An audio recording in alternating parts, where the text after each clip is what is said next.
अखंड ज्योति पत्रिका मार्च 1941। नमस्कार। आज हम समय में थोड़ा पीछे चलते हैं। मार्च 1941 की अखंड ज्योति पत्रिका के कुछ पन्नों को देखते हैं। जी। हमारे पास इस अंक से जुड़े कुछ लेख और नोट्स हैं और हमारा इरादा है कि इनमें जो विचार हैं, जो ज्ञान है, उसे आपके सामने लाएं। बिल्कुल। ये अंक ना उस दौर की सोच दिखाता है, खासकर ये आत्म सुधार, आध्यात्मिकता, समाज कल्याण, इन सब पे काफी कुछ है इसमें। हाँ।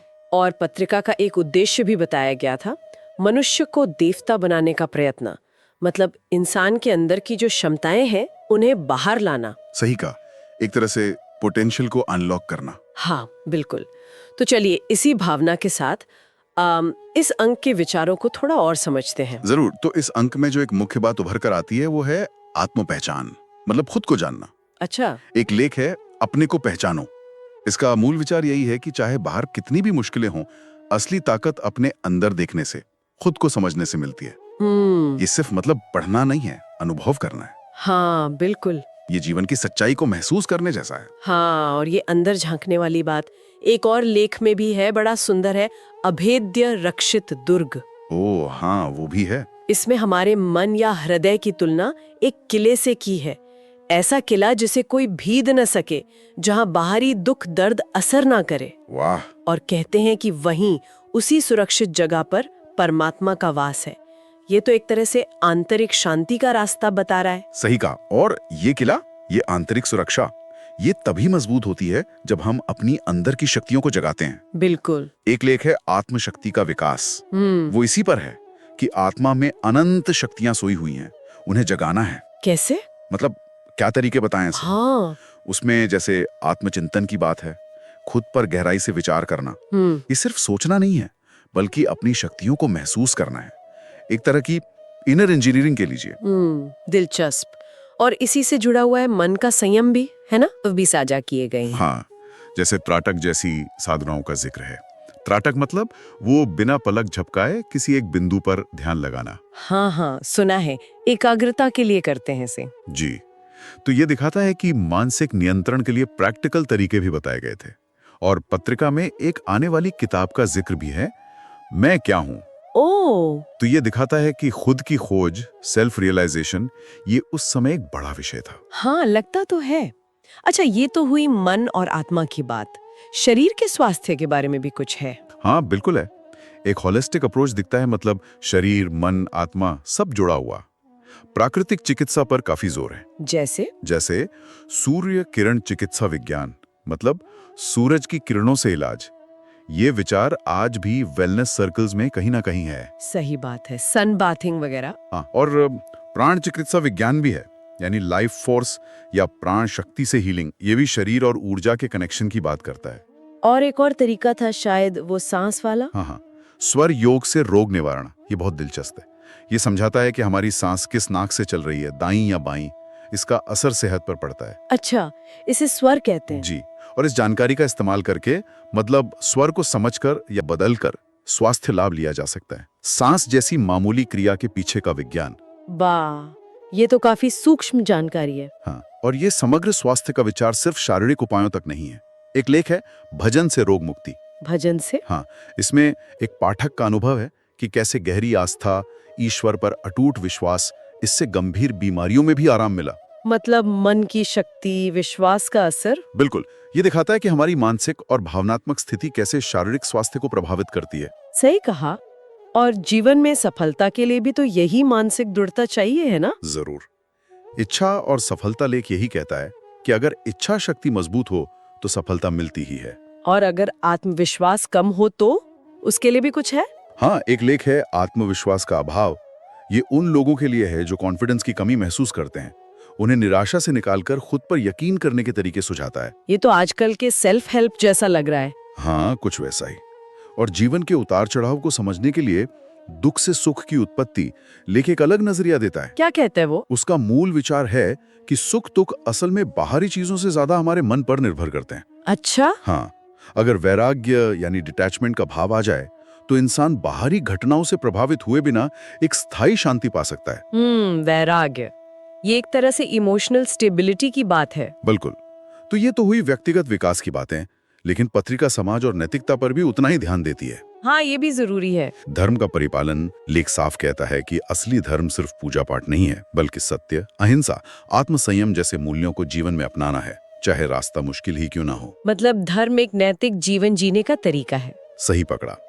और इसी नैतिक दायरे में एक और महत्वपूर्ण विचार है स्वदेशी व्रत। स्वदेशी मतलब विदेशी चीजों का बहिष्कार? वो तो है ही, लेकिन यहाँ इसका अर्थ और भी गहरा है। इसे सिर्फ बहिष्कार नहीं, बल्कि आत्मा की शुद्धि, निस्वार्थ सेवा और अपने देश समाज के प्रति एक कर्तव्य माना गया है। अच्छा, मतलब आत्मनिर्भरता और राष्ट्र सेवा को आध्यात्मिकता से जोड़ा गया है। जी हाँ, एक प्रयास था ये। और समाज के लिए क्या बुरा है, इस पर भी कुछ कहा गया है? हाँ, अहंकार पर एक लेख है, अहम भाव का प्रसार। ये बताता है कि अहंकार यानी मैं का भाव कैसे व्यक्ति और समाज दोनों को नुकसान पहुंचाता है। असली ताकत ज्ञान और गुणों में है, पद या पैसे के दिखावे में नहीं। ये सामाजिक मूल्यों पर एक टिप्पणी है। और एक और लेख है जो मुझे लगता है आज भी बहुत प्रासंगिक है, आवश्यकताओं की पूर्ति। हाँ, वो जरूरतों और इच्छाओं वाला।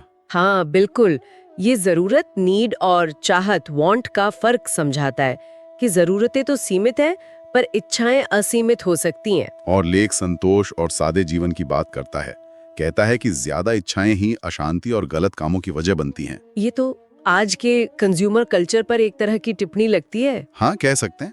उस समय के हिसाब से काफी आगे की सोच है। अच्छा, एक बात और, जो लोग धर्म का प्रचार करते हैं उनके लिए भी कुछ मार्गदर्शन है क्या? हाँ, है ना। धर्म प्रचारक की साधना लेख कहता है कि जो उपदेश देते हैं उनका खुद का जीवन अनुशासित और त्यागमय होना चाहिए। मतलब कथनी और करनी में अंतर ना हो। बिल्कुल, लीड बाय एग्जाम्पल वाली बात। ये सब तो ठीक है, लेकिन क्या कुछ ऐसे विषय भी हैं जो इस दुनिया से परे की बात करते हो? हाँ हैं। पत्रिका सिर्फ यहीं तक सीमित नहीं है। कुछ लेख भौतिक जगत की सीमाओं से आगे जाते हैं। जैसे कि एक लेख है परलोकत आत्माएं कैसे सहायता करती हैं। इसमें एक पारसी डॉक्टर मित्र के अनुभव हैं कि मृत्यु के बाद आत्माओं से संपर्क हो सकता है, उनसे मदद मिल सकती है। ओह, सच में? हाँ, एक कहानी भी है जिसमें मरे हुए पिता अपने बेटे का मार्गदर्शन करते हैं। ये उस समय की परामनोविज्ञान या कह लीजिए पारलौकिक विषयों में जो रुचि थी उसे दिखाता है। काफी रहस्यमय लगता है। हाँ, और इसी तरह का एक और लेख है स्वप्न सिद्धि का अनुभव।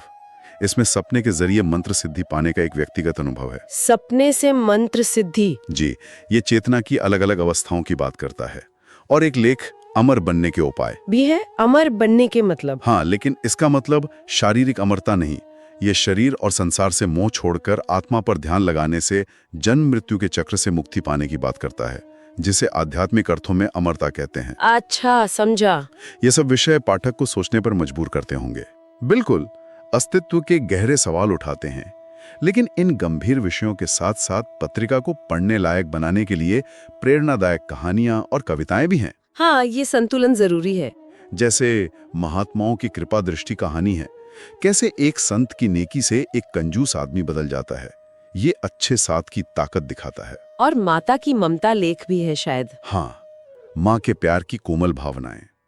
एक और कहानी है थूकने योग्य स्थान। ये कैसा नाम है? इसमें एक अमीर आदमी बड़ा महल बनाता है, पर एक संत उसे समझाते हैं कि बाहरी सफाई से ज्यादा मन की पवित्रता जरूरी है। वाह, छोटी कहानियों में बड़े संदेश। बिल्कुल, और साथ में प्रार्थनाएं, कविताएं, वो भी आध्यात्मिक माहौल बनाती हैं। एक बात और है जो मुझे महत्वपूर्ण लगी। जी, ये कि पत्रिका सिर्फ विचार नहीं दे रही, बल्कि उन्हें लोगों तक पहुंचाने की कोशिश भी कर रही है। हाँ, ये बात भी ध्यान देने लायक है। प्रकाशक ने लिखा है कि महंगाई बढ़ रही है, फिर भी वे उपयोगी साहित्य छापते रहेंगे। और वो सस्ती किताबों वाली योजना, हाँ, स्वावलंबन, सूर्य किरण चिकित्सा, स्वर योग, बुद्धि बढ़ाने, इन विषयों पर छोटी किताबें बहुत कम कीमत पर देने की योजना थी। इससे पता चलता है कि ज्ञान को सिर्फ कुछ लोगों तक सीमित नहीं रखना चाहते थे, उसे फैलाना चाहते थे। जी, एक सक्रिय प्रयास था कि ये बातें ज्यादा से ज्यादा लोगों तक पहुंचे। तो कुल मिलाकर अगर हम देखें तो अखंड ज्योति का ये मार्च 1941 का अंक व्यक्ति के अंदर की शक्तियों को जगाने, तन मन आत्मा को स्वस्थ रखने, नैतिक जीवन जीने और स्वदेशी यानी आत्मनिर्भरता पर बहुत जोर देता है। हाँ, ये उस समय के भारत के लिए एक तरह से व्यक्तिगत और सामूहिक उन्नति का रास्ता दिखाने की कोशिश करता है। व्यक्ति से लेकर समाज और राष्ट्र तक की सोच है इसमें। बिल्कुल, और ये सोचना वाकई दिलचस्प है कि लगभग 100 साल पहले ये जो बातें कही गई, चाहे वो आंतरिक शक्ति हो, सजग जीवन हो या स्वास्थ्य का समग्र नजरिया हो, वो आज की हमारी भागदौड़ भरी जिंदगी के लिए कितनी प्रासंगिक हैं। और आज हम वेलनेस की जो बातें करते हैं, उसके साथ इन पारंपरिक भारतीय विचारों का कहाँ तक तालमेल बैठता है या कहाँ फर्क है? हाँ, ये सोचने वाली बात है, इस पे गहरा चिंतन किया जा सकता है।